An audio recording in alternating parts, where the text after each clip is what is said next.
Del Calvario. Hoy viernes, pues, se está llevando a cabo un evento trascendental, un evento histórico, de tal manera, pues, que vamos a entrar en detalles. De tal manera que a mí me tocó a Lucas 23, del verso hasta el verso 24, donde dice: Padre, perdónalos porque no saben lo que hacen. De tal manera que le he titulado a este tema: el perdón que lo cambió todo en la cruz. Interesante. Bueno, para eso queremos entrar en contexto dándoles una historia corta. Cierto hombre, un buen día, decidió abandonar a su padre. Se fue lejos. Él le dijo a su padre: dame la herencia que me corresponde porque he decidido irme lejos. Aquel hombre se fue, malgastó todo lo que tenía o lo que le dio el padre. Llegó un momento en que este hombre se encontró en la ruina, se encontró perdido y decide volver a su padre. Y dice la palabra de Dios, resumidamente, que el padre siempre estuvo esperando a ese hijo que regresara, y cuando lo vio de lejos, corrió y lo abrazó y lo perdonó, porque ese padre representa a Dios, de tal manera que de esa manera Dios o Cristo lo logró en la cruz del Calvario. ¿Para quiénes? El texto nos dirá en este momento. Dice la palabra de Dios en 23, 24 al 39. Jesús dijo: Padre, perdónalos porque no saben lo que hacen. Y los soldados sortearon su ropa tirando los dados. La multitud observaba y los líderes se burlaban. Salvo a otros decían, salvó a otros, decía que se salve a sí mismo, y decía, si en verdad este es el Mesías de Dios o el elegido. Y los soldados también se burlaban de él al ofrecerle vino agrio para beber, y exclamó: si eres el rey de los judíos, sálvate a ti mismo. Una de las cosas maravillosas que podemos ver aquí es que Cristo deja a un lado la venganza y se volca para perdonar a sus enemigos. El contexto nos da a entender que a quien perdona es aquellos que lo maltrataron, es aquellos que lo azotaron, es aquellos que lo escupieron. De tal manera que vemos en el contexto general de los evangelios, a quien está hablando Jesús en este momento es: Padre, perdónalos. Se refiere especialmente a los gobernantes de ese momento, a los romanos, que fueron parte del complot de matar a Cristo. En segundo lugar, también fue a los grandes sacerdotes de la historia, que de tal manera se opusieron a Cristo y siempre fueron un obstáculo, una traba en el caminar del Señor. Aun cuando Él empezó su ministerio, siempre hubieron detalles de ellos acerca de oponerse a Cristo. De tal manera, pues, que Cristo, esta expresión, Padre, perdónalos porque no saben lo que hacen, Cristo lo que está haciendo en ese momento es perdonando la ignorancia de este pueblo. La ignorancia, no porque no sabían lo que hacían, porque aún desde el contexto que vemos Lucas, nos damos cuenta, amados hermanos, que Cristo no cobra venganza. ¿Por qué? Porque Cristo, aún Isaías había profetizado de él que en la cruz oraría por sus transgresores.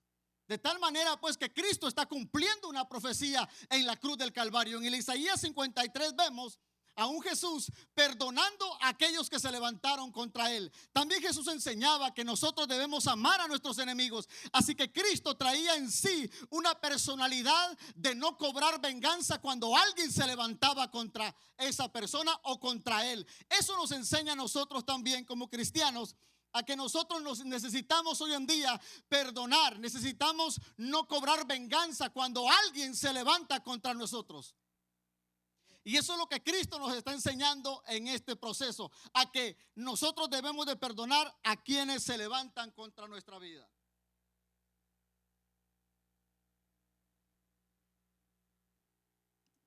Otro paso importante que vemos rápidamente es que no solamente Jesús perdona desde el contexto al que estamos hablando, de la ignorancia del pueblo, sino que ese perdón sigue presente hasta el día de hoy. ¿Por qué?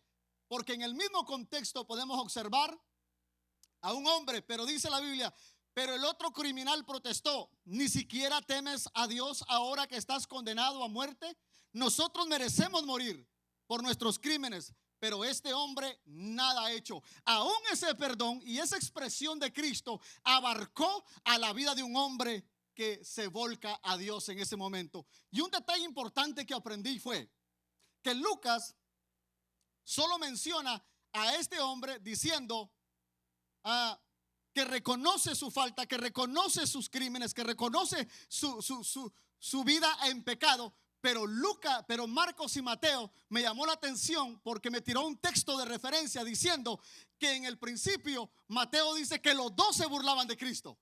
Y Marcos también declara y dice que los dos ladrones se burlaban de Jesús. Entonces, en la hermenéutica o en la exégesis podemos entender de que aquí Lucas abraza a una sola persona que se volca en medio de la situación. Quizás al expresar esa palabra de Cristo, al decir Padre, perdónalos, quizás se sintió él compungido de corazón y se volca a Dios reconociendo su pecado.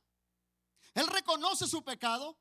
Se arrepiente genuinamente, según Hechos 3:19, y confía en el sacrificio pleno de nuestro Señor Jesucristo. De tal manera que ese hombre cumple estos tres requisitos. Si hoy entre nosotros hay gente o hay personas que han estado viniendo a la iglesia por mucho tiempo y nunca han abrazado la cruz, nunca han entendido lo que significa el perdón, hoy es el momento donde usted puede decirle al Señor: yo reconozco mi condición de pecado, yo reconozco donde vivo, así como aquel hombre de la cruz, un pasado que podemos observar que fue transformado para la gloria de Dios. Así que el que Jesús perdonara en ese momento no solamente abarcaba en el contexto de aquellos que lastimaron, que llevaron su vida hacia la cruz, sino que también era una expresión de salvación para todos aquellos que creían en su persona y en su sacrificio en la cruz del Calvario.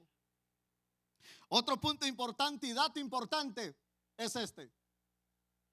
Dice Lucas 23, 24 al 45: y era alrededor del mediodía y la tierra se llenó de oscuridad hasta las 3 de la tarde.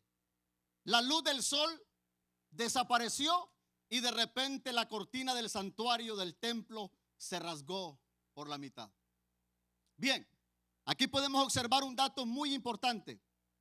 ¿Qué pasó con esa expresión perdónalos? Y cómo progresivamente vemos cómo trabaja Dios. Cuando una persona es salvada, cuando una persona es perdonada, el siguiente paso que tiene esta persona es que tiene un libre acceso para tener una relación permanente con el Señor. Dice la Biblia en Lucas que el velo se rasga de arriba para abajo. Es Dios tomando la iniciativa de rasgarlo desde arriba para abajo para darle una señal al hombre que después de ser salvado, él va a mantener una relación correcta y concreta con el Hijo de Dios a través del sacrificio en la cruz del Calvario. Así que el perdón es muy importante en nuestro contexto ahora. Para aquellos que han sido salvados, van a entender continuamente que habrá una relación de padre a hijo a través de Cristo Jesús, a través del poder del perdón. Y es importante entender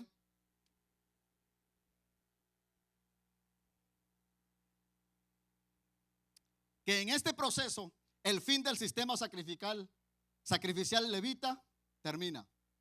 En Cristo, que es nuestro gran sumo sacerdote y mediador por su sangre, se acabó. Al romperse el velo, se rompe. Hasta ese momento, los sacerdotes y los grandes intérpretes de la ley sacrificaban sacrificios. Ahí se termina, se le pone fin al sistema sacrificial del contexto levítico. Segundo, es un acceso directo hacia Dios, y ya no necesitamos un lugar físico o un lugar o una persona que pueda guiarnos hacia Dios para tener una relación. Eso se quita ahí porque entramos en el nuevo pacto, un lugar donde nosotros podemos adorar en cualquier momento. La Biblia dice, y le dice Jesús a la samaritana: la hora viene y el día es donde los verdaderos adoradores me adorarán en espíritu y en verdad. Así que un verdadero hombre de Dios que ha conocido a Dios, que ha reconocido que ha sido perdonado, empieza a tener una relación con Dios directa, de tal tal manera que este lugar que tenemos hoy solamente es un lugar de reunión, solamente es un lugar donde nosotros podemos venir a exaltar el nombre del Señor. Pero cuando vamos en nuestro carro o cuando estamos fuera de nuestra casa, podemos exaltar la grandeza de Dios, porque el velo ha sido quitado. La cortina que separaba nuestra relación con Dios ha sido rota, ha sido quitada por la causa del perdón. Entonces, para que la Biblia pusiera por cabeza el perdón, eso desencadena todas las bendiciones para todos aquellos que pertenecemos al cuerpo de Cristo. Eso es interesante, sentirse perdonado. Eso es maravilloso. Me queda un minuto y pico. Eso es tan glorioso que podemos entender, amados hermanos. En Hebreos 10, 19 al 22 dice: así que, amados hermanos, podemos entrar con valentía al lugar santísimo del cielo por causa de la sangre de Jesús. Por su muerte Jesús abrió un nuevo camino, un camino que da vida, aleluya, que a través de la cortina del lugar santísimo, ya que tenemos un gran sumo sacerdote que gobierna la casa de Dios, entremos directamente a su presencia con un corazón sincero y plena confianza y certidumbre. Oh, bendito perdón que hizo en nuestra vida algo extraordinario, algo glorioso sucedió en nuestro corazón. Desde el día que vine a Cristo he disfrutado una relación permanente con el Señor. Le he visto, le he sentido. También nos ha enseñado a perdonar aún aquellos que nos han hecho la vida de cuadritos. También nos ha enseñado a ser diferentes cada día. Y que sabes que, amado hermano, si ahora hemos pecado y si tú pecaste en este día, abogado tenemos para con Dios, porque un día fuiste salvo, hoy eres salvo, pero mañana seremos salvos cuando Cristo regrese por nuestras vidas. Aleluya. Así que el perdón es uno de los temas más contundentes y gloriosos de nuestra vida. Dios te bendiga ricamente. Aleluya. ¿Cuántos dicen amén? Gloria a Dios.